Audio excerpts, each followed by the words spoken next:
Hello guys. Welcome to Mima Talk.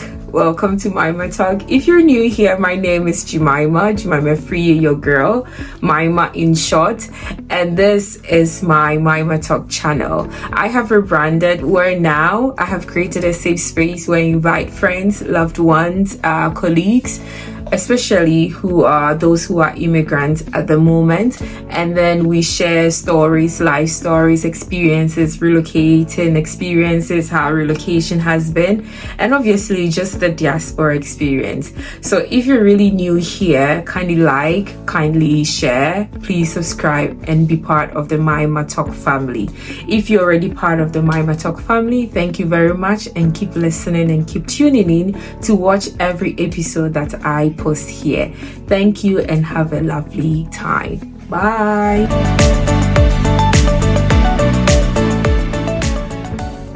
Welcome to Mima Talk. So this right now is the new Mima Talk where I create space for real conversations with clarity and also with confidence and with growth. We will be talking about real life stories by us, from us to you guys. And if you share within these stories, hey, just click the like button, just share, and also just subscribe to Mima Talk channel. Thank you. Okay, so I've got here with me my lovely sister-in-law Catherine, from another mother and another father, and welcome to Mima Talk. Thank you. So what do you think? Well, it's a whole new thing for me. This is my first time as well. Yeah, but welcome. we'll get through it. Oh yeah, definitely. And obviously I've made you comfortable, and I'll make you comfortable. Sure. And she is my number one guest. And if you've actually watched my first two series on this channel, will know that I said I came with my sister-in-law, and here she is. I started my journey with her, and I think coincidentally we came to the same trust, most similar things. So obviously it is just, I guess, the thingy for her to be my number one guest. She influenced me to come to UK. She helped me. We helped each other. We sat in the same plane or the same flight, BA. We came here, sat in the same taxi, got to the same apartment, isn't it? Yeah. And then we worked in the same trust, and we are still here after 4 years. So yeah, I'm really happy and excited to have you, and also to start this journey. Okay. Thank you. So first to start, I'd like you to introduce yourself to our guest here. So who is Catherine? Okay, so I'm Catherine Frimpong Manson, formerly known as Catherine Bwediwanane. Okay. I'm a nurse. I used to be an anesthetic back home, but I'm a nurse here in anesthetic. And I have 2 kids. And a husband. Yes, okay, because you're not gonna leave my brother out. I'm like, when are you gonna bring it out? Okay, so she's married to my brother from another mother and another father. And you guys have been together for how long now? 13 years. 13 years, beautiful. And I think he would also come here and talk about the dynamics of diaspora marriage, because I know it's not easy. We've been here for 4 years, right? And obviously when he had a profession back home, and when he came, it was a bit difficult, it was a bit different, right? Yeah. So, and I know there's lots of stories about how marriages dissolve when they relocate and things, and that's his field at the moment, right? Yes, he's a pastor. Yeah. So I will invite him so he shares about the differences in marriage dynamics back home and when you travel, and I guess how you can survive through it.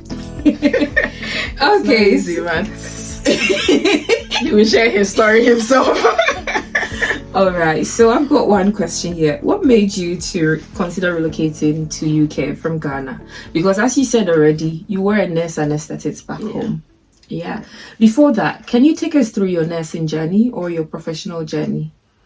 Okay, so right after secondary school, I was encouraged by my mother to pursue nursing. So I got admission into one of the nursing schools in Kumasi, which after completion, I worked in a mission hospital for about 2 years. Then my husband encouraged me to pursue further. So I decided to dive into anesthetics. So I went to school in Kumasi as well, completed, and worked as an anesthetic back home for about 5 years. Yes, after which I decided, no, Ghana is so hard. I have to move out of there, and like God's grace, I did it, and now I'm here. Okay, so now we're here in UK. When you talk about nurse anesthetics, what actually goes into it? So currently, I am an ICU nurse. I understand what you do a bit, I would say, but then what exactly goes into nurse anesthetics, and what do you do, and what were you doing back home? Okay, so for Ghana, it was different. We used to give all the anesthetics, like the procedure from A to Z. You take care of the patient, you do your anesthetic procedures, that is either spinal or regional blocks or general anesthetics. But it's quite different from here, because here you have to assist the anesthesiologist. So you are not working on your own as we used to do back home. But here you get all the stuff ready for your anesthesiologist to perform the same procedures we used to do back home. Yeah. Okay, so back home, were you intubating? Yes. Yeah, so back home she was intubating because you were an nurse anesthetist. Yeah. Okay, but here you are not allowed to intubate. No, you are not allowed to. It's only the anesthesiologists who have that capacity or the privilege to do it. I think so. Okay, that's it. Thank you. So then you decided to come to UK, or to relocate to UK because Ghana was a bit difficult, is what you said. And how is UK? Well, UK is not that bad. At least you, at the end of the month, you smile because you get your salary, which is much better than Ghana, Okay. So, before you moved here, or before you considered to move here, did you have any fears? Were you worried? Because obviously it's a different country, it will be different. Yeah, initially when I started reading about relocating, I saw it. I think I saw it on Facebook one day as I was scrolling through my phone, and I'm like, wow, it had a great package. I'm like, you are able to relocate after getting everything, your exams, the IELTS, the CBT, everything, and you can relocate in 4 months. So I was so excited. I remember I told my husband about it, and he was like, is this not a scam? I'm like, no, let's see. So I thought about it for a while. I said, no, I'm going for this. Okay. I will. I'll definitely go for this. So I started making research, asking people about it. That time I was in a small hospital in Kumasi, so people didn't know much about it. So when I moved to Kumasi, a different hospital, someone just came to me and told me, Catherine, I've heard about this agency. They are recruiting nurses to UK. Why don't we try? So I said, okay. Since I've thought about this for a while, let me just give it a try and see. So that is where it started. Okay. I remember whenever you guys would visit me at work, because we were closer to location back in Kumasi, and then you were talking about it, and of course I had other plans. In my video I've mentioned that I wanted to go to Canada to do my PhD, and then I told you I was going to write IELTS. You were like, hey, you need that for the UK thingy too, and then I was like, I'm not going to UK. And then I remember when I finished writing the exams, I told you my score. You were like, Jimmy, you passed. You did well. You need to start processing. I was like, nah, I'm not going to go to UK. And here I am in UK. So basically, because your friend came to you and sort of mentioned what you've been thinking about, it sort of made it final that I should go. I have one question, because you were working in the hospital in the area. I was in the academia, and obviously my environment was different from yours. When we were coming and then we got to Kotoka, I remember I was so surprised that, oh my gosh, there's so many nurses relocated. What's going on?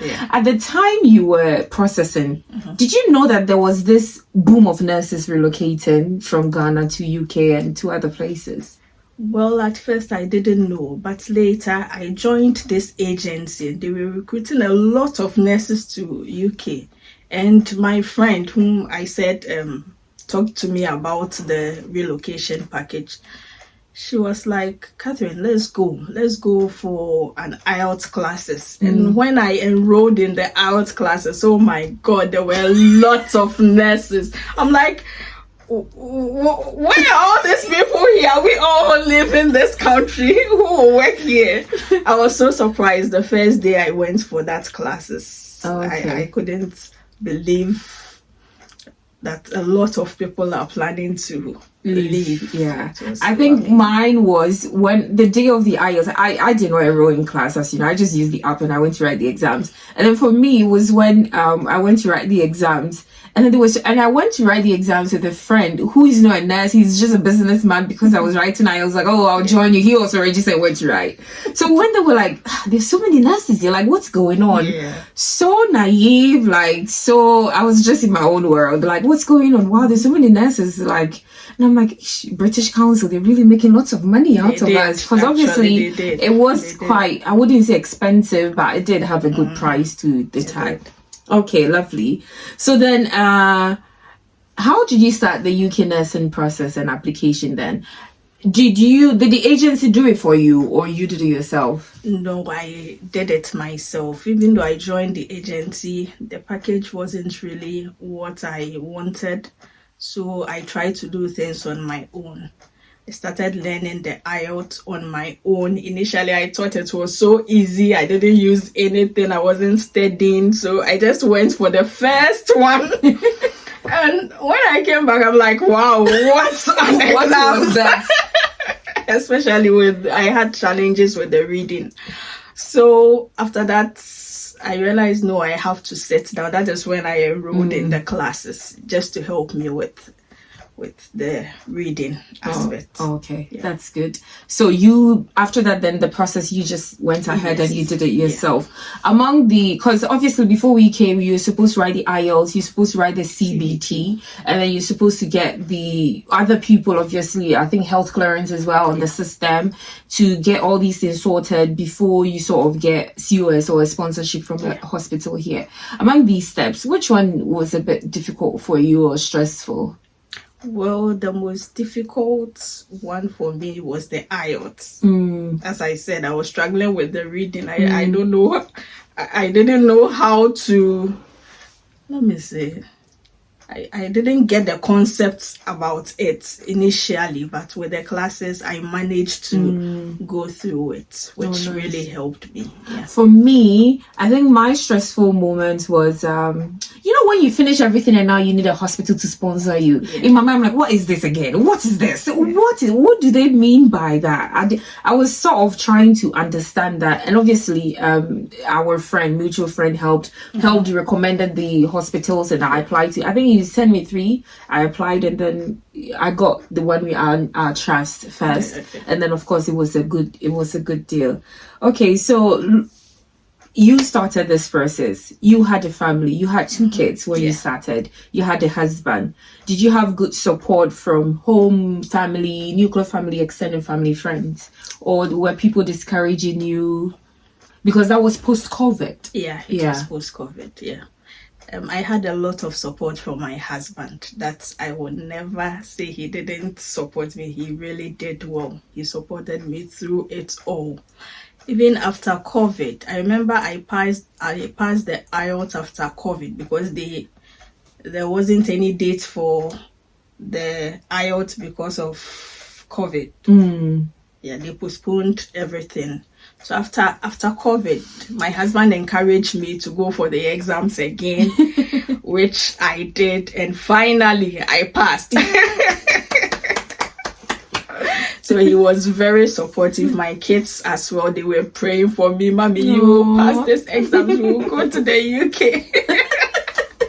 And now they're also here. Yeah, they were very supportive. My family, my mom, my mother-in-law, they were all supportive. Oh, that's good. That's good. That's really good because I think I always say that it's very difficult to relocate to a different country. Yeah. And if you don't have support and if you're not ready, it's difficult to survive the new country. I like the fact that you said you actually wanted to go. You saw something that put a seed in you. So you wanted to come. It wasn't, obviously, it got to a point that some people actually wanted to also relocate because people were doing it. And I'm here, you'd be hearing people selling assets to come.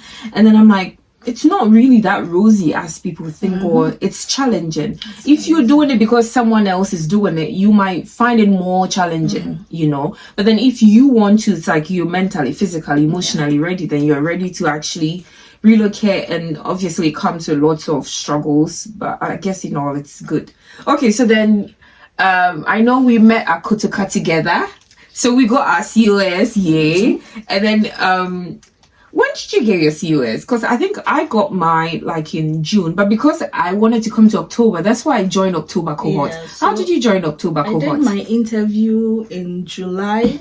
Yeah, I think somewhere in July. And I got my COS in, that's August. Oh, okay. August. And so then they added you to October cohort. Yeah. For me, I requested that I wanted to be October cohort because my boss, whom you know, said I wasn't leaving till October, and I was fine with that. I'm like, hey, you're doing a great job. I'm like, hey, that's okay, that's all right. Okay, so we get our COS.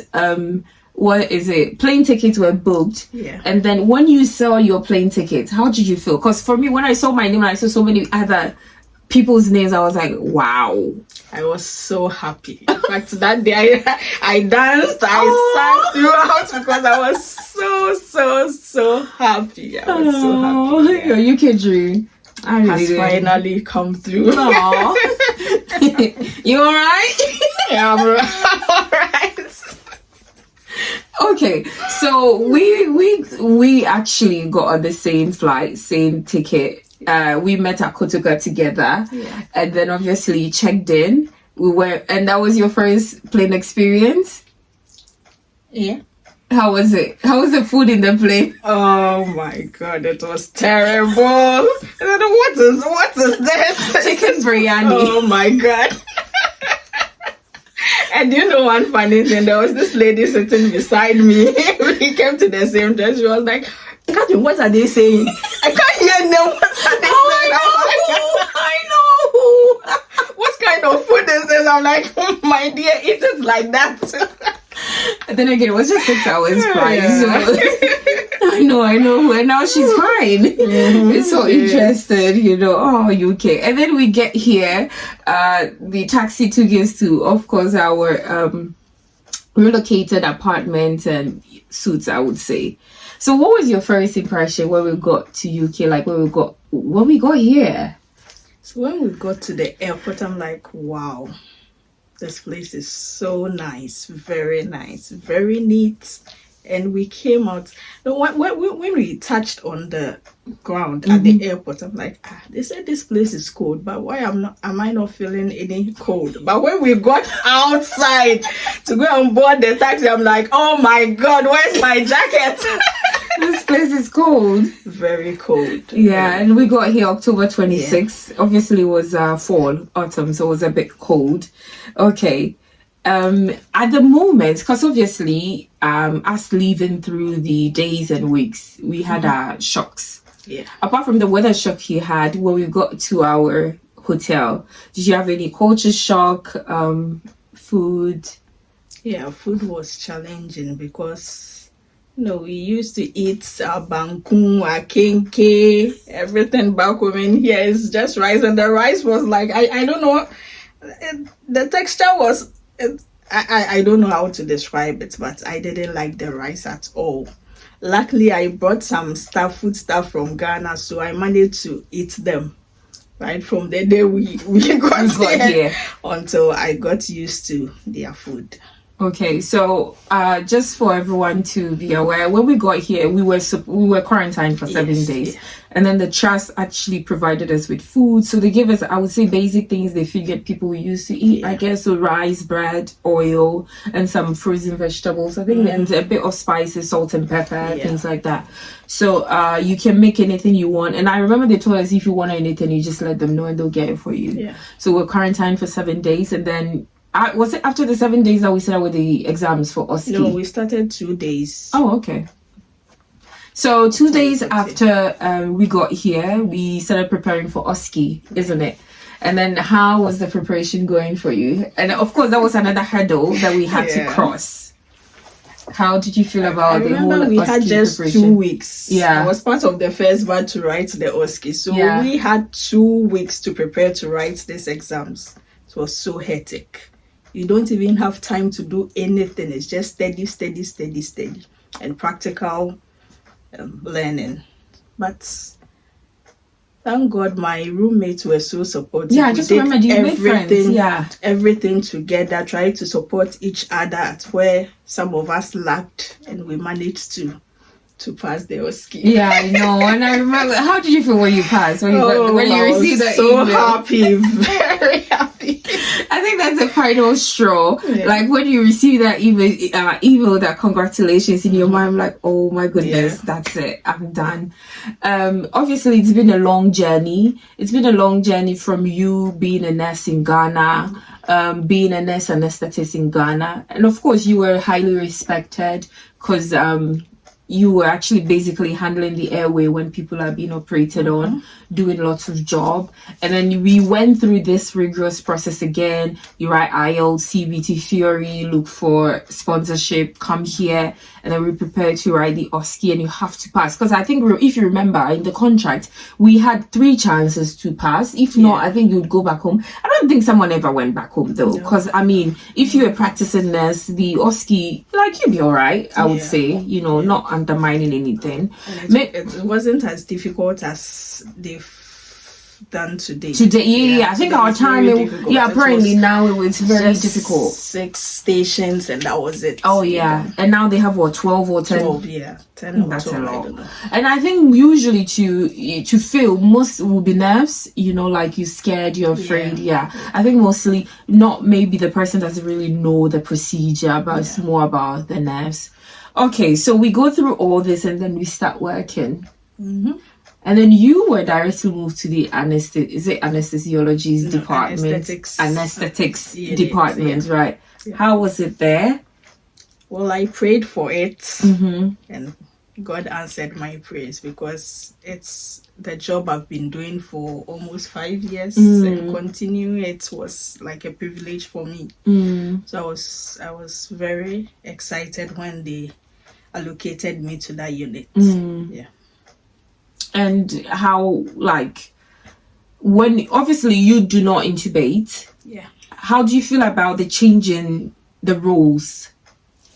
Well, sometimes you feel, especially when some of the anesthetists are struggling to do something you know how to do it perfectly well, just sit back and look at them like this, but you can't actually go and do the procedure legally, because you are limited in what you can do here. But I enjoy it because you get to help them. You get to set up. It's like, even though you are not doing the procedure, you get to set up. You know all the stuff they use, how they use it, and the benefits the patients will get when these procedures are done. So I'm fine. Okay. I know in America, you could advance to be a nurse. Is it anesthetist or a certified registered anesthetic nurse? Where I think they then become independent in practice. Do we have something like that here in UK? In the UK, no, we don't. They were planning of setting up something, but I think it won't come to light because there's been sabotage all around this thing. So I don't think so. So it's then just the nurse anesthetist. You just help the anesthetics. Okay, so then basically here in UK, it's only falls in the medical profession. Only doctors who can be anesthesiologists. I hope I'm right. I should be. But for me, obviously, I was in the ward. And then there are differences in practice and things like that. So we'll just leave that to it because it's all about you today. What are some of the differences in procedures that you saw? Because obviously you assist with airway and then sedation and things of the patient, you have privilege to see lots of surgeries that happens in the OR because you're just right there. What are some of the procedures, differences, things that goes on that it's different from how we practice you were surprised, you were shocked with, or about? Can you throw more light on that as well? Okay, so when I was learning, or when I went to anesthesia school, I worked in one of the big hospitals, the teaching hospitals in Kumasi. They used to do a lot of cases, but what I saw, there wasn't anything laparoscopic. It was all open surgeries. So they would just cut open, then do your surgeries and everything. But when I came here, I remember the first day I went into theaters, I went into urology theater, and we did nephrectomy. And I'm like, nephrectomy, are they not cutting? Yeah, because nephrectomy, that's a kidney. Yeah, so removal of kidney, one of the kidney kidneys. And they did it laparoscopically without cutting the patient. So after the procedure, they just make a small incision and take out the kidney. Oh, wait. So then they were taking the one of the whole kidney, let's say the left kidney, and then they did not cut. Rather, they use the scopy. Yeah, they use the scopes. So they just make a small incision and they put the scopes inside and do everything they need to do, cut everything in there. Then after that, they just make a small incision and take the kidney out. Okay, so they don't cut the whole side, the whole space. No. Obviously, I'm thinking because the kidney is muscular in nature, it can shrink, it can, so it can, with force, it can just slide through. Yeah, they just put it inside the bag, then they pull it out through a small hole, a small incision. But back home, I think they will just give you a big cut and do, especially with TH, total abdominal hysterectomy. Yeah, I'm like, they just give a big incision down there. Well, it comes in the name, total abdominal hysterectomy. God. So your abdomen is going to be cut open and then we take it out. God, it comes in the name. We have. I don't know whether they've improved. I think private practices might have, maybe. But maybe general practices might not, which is just really unfortunate because obviously we work in NHS and this is the government as well. So even with total abdominal hysterectomies, myomectomy, here they call it polypectomy. They just do it simple without any cut. Or without any massive, even with the TH, it's not. They don't even do a massive cut. It's just where the scopes go. That's it. And they take the uterus out, then they pull it out from the vagina. So that's it. They pull the uterus out of the vaginal canal or orifice, and there's no cut here for any sort of. What about myomectomy? Will it be the same? Myomectomy, they call it polypectomy. Polypectomy, okay. So they just take the polyps or myomectomy. Well, I don't know, but or maybe it depends on the size. Yeah, well, maybe. Yeah, if it's big, if the thing is big, then they will cut and they will do something like a mini laparotomy or maybe laparotomy. Then they will take it out. But if it's small, they do it laparoscopically. Oh, that's nice.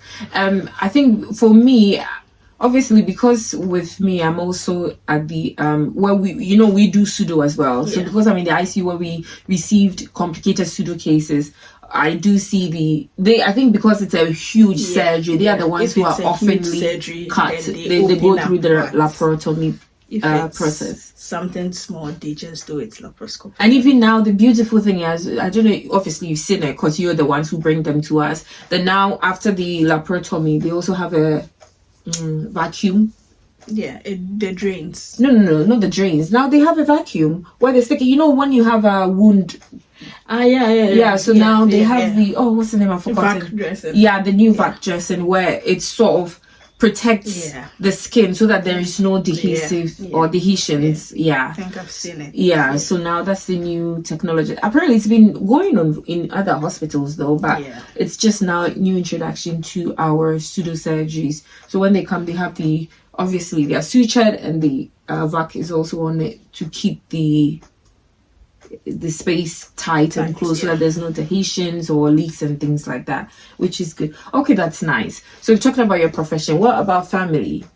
How did they come and how is it going? Okay, so I came first in October My husband joined in was it March. So he told me he's just coming for holidays. He's going to the US to pursue his studies. And I convinced him to come. You just come here for holidays and see how the country is and make a decision if you want to go to the US or you want to stay here. So he came. He saw how everything is. My work. I have a permit here to work. But if we are to go to the US, it will be something else. I have to write another exams, do another process before I can work as a nurse there. So we considered everything. He joined.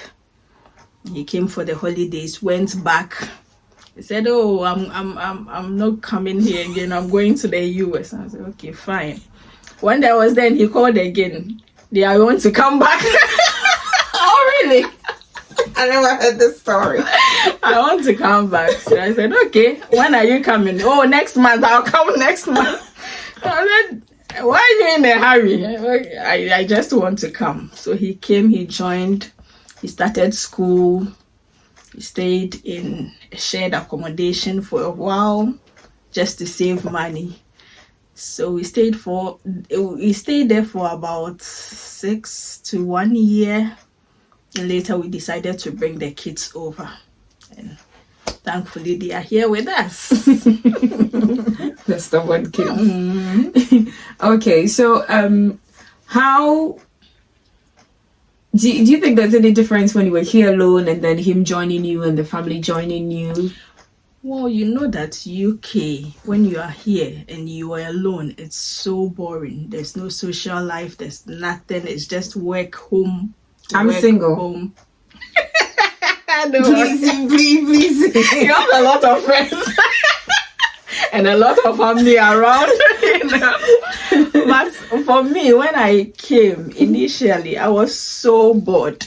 Like, why? There's nothing. Everybody goes to work, come back home. Even if you greet somebody, they will not even mind you. Like, what kind of country is this? You have to stay here alone. So I was so bored. That's why I told my husband, please come. At least when you come back from work, you have someone to talk to, someone to cry and put all your worries on. So it wasn't easy, but now at least you have a backbone. Yeah. Now it's better because every time she goes to work, when she's closing, husband picks her up, husband drops her, husband picks her up, husband drops her. Regardless the weather, the temperature, nothing, there is no condition. Husband picks, drop, husband. If husband is sleeping, not in the mood, you pick, you drop, right? Yeah. That's good. I'm happy. And you know I love you guys so much and I'm happy for you. Okay, so obviously there has been growth. Would you say this was a good decision for you to come based on your personal, family, and also professional growth? Yes, I've had a lot of growth. You know, NHS, they will help you grow, especially in the job you are in. So they trained me in anesthetics. So now I have a certificate here in the UK as an anesthetic nurse. You have a lot of training on the intranet as well. So you learn a lot and you see a lot which you learn from. And speaking about benefits, you know, when you get your salary, it's sometimes I wonder if I was in Ghana, will I be able to take care of my family as I'm doing today? Will I be in the capacity to take care of my mom, my dad, sometimes siblings and everything? But UK has given me a lot, and I'm so grateful for that. Okay, so what are some of the benefits? You mentioned family. So when you talk about family, is it family back home or family back home? Oh, family back home, as well as nuclear family as well. Okay, so you do know of black tax, meaning you send money back home? Yeah, I do. What are your views on that? Well, I don't have much to say about that because it's my responsibility to... I would not say responsibility, but sometimes I feel obliged to help back home, especially my mom, my dad, my siblings sometimes. So I don't really care about those black tags. I'm focused on what I'm doing. Yeah. And you like doing it? Yeah, Yeah. I do. And then I guess it's easier when it's a close-knit family. Yeah. And then you see the results and the benefits of the help. Sure. I guess so. Yeah. And obviously, I think if you're close with someone, it depends on relationship. If Yeah. you guys are Yeah. close, you see the benefits, why not? Yeah. But if you're not close and you don't see any benefit, I guess that's when it becomes very difficult to sort of yeah. really give out and help. If you have any friend back home, would you advise them to relocate to UK? Sure. Yeah. Mm-hmm. Why? Yeah, because there are a lot of benefits aside from the hard work. The work is not easy. Actually, when you go for shifts, by the time you come, your legs will be aching. But as I've said earlier, when you get your salary, it's worth it, because I used to work overtime back home and I wasn't paid for it. But here, at least when you work overtime, you know that at the end of the month you get your money, you are being paid for, you are not cheated. So the benefit here is much greater than I would say in Ghana, because you get what you deserve, what you've worked for. Yeah.